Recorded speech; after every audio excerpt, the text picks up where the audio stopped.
जानको लागि रेडी भयौँ यता अनि म चाहिँ रेडी भएको छैन दार्जिलिङ रेडी भइसक्यो तातो पानी खान्छ अहिले बिहानको कति बज्यो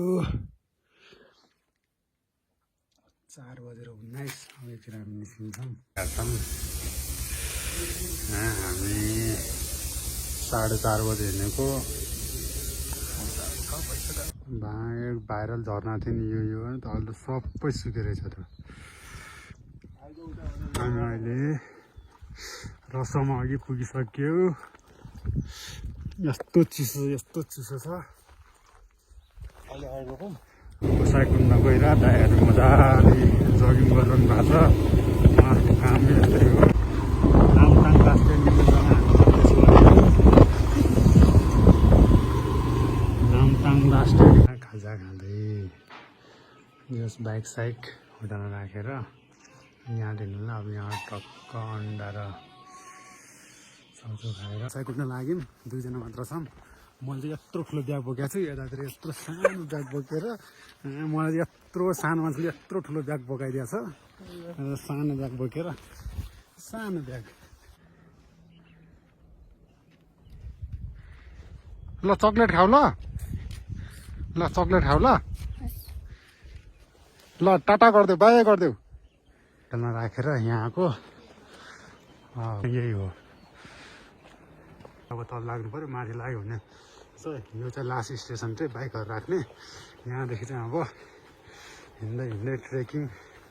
सुरु भयो होइन सानो मान्छेले कत्रो ठुलो मान्छेले कत्रो ब्याग बोकेर आमा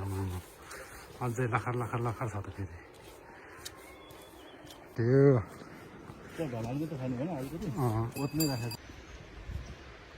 जाने बाटो तर कति किलोमिटर मन्दिर भयो सानो भगवान नेसनल पार्क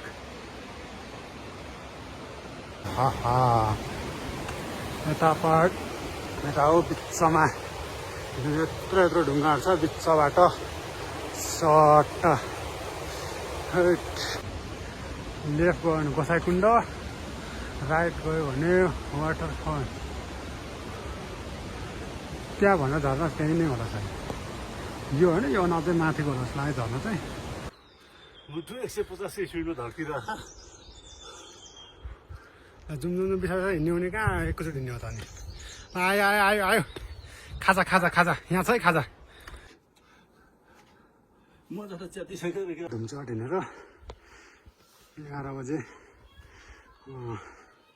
खेन्दी हिँड्न नसकेर बिचरा मोटो भएर हो कि ब्याग पनि फेरि यत्रो सानो दिएको छ के गर्नुपर्छ त्यसो भए त हौ त्यसलाई अब गर न मलाई यत्रो ठुलो छ शरीर यत्रो आहा लारी बाँसको रुखमुनि मजाले बसिरहेको छ लारी बाँसको दिनु छैन रुखमुनि बसेर मस्त 2.5 घन्टा भयो हिँड्दै थाक्यो उता मान्छेहरू फर्किरहेछन् हामी चाहिँ जाँदैछौँ हिँड्न कस्तो भइरहेछ सकिन्छ अझै रहेछ सोल्टिनी राख्यो ल है सोल्टिनी भेटायो भने चाहिँ यसो भिडियो बनाऊँ है कस्तो बवाल रुख के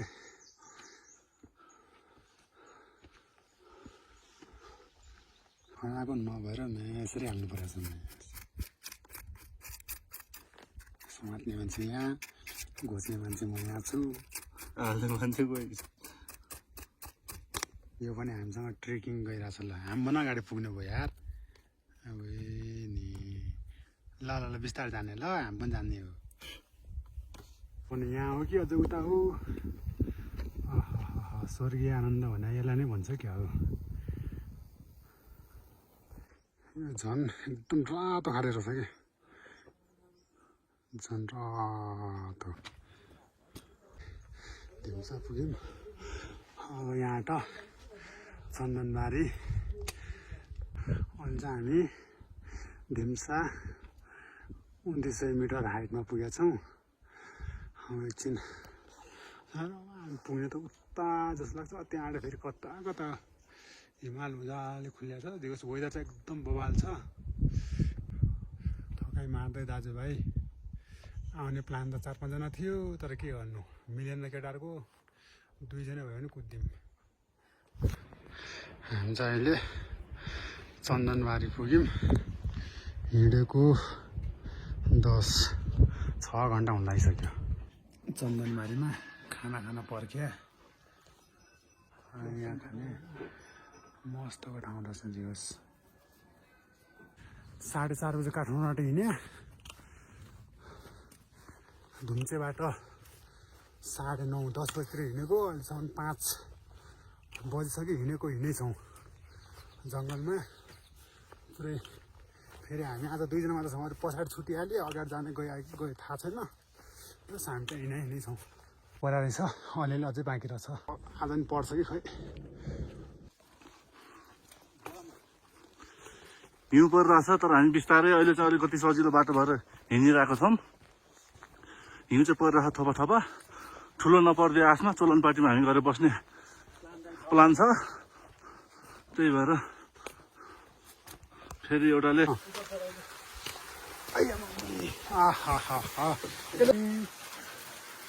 वेदर यस्तो भएर आयो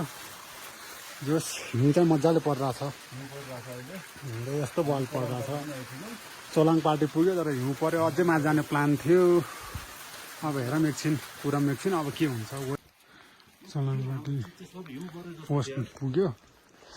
हिउँ परिरहेछ अब यहाँदेखि माथि के गर्ने भयो कि भ्यू त वेदर त पुरै अन्धकार भएर आयो नि त त्यो ठ्याक्क यस्तो डेन्जर हिउँ परिरहेछ यहाँ त सेक्तामै भइसक्यो यहाँ त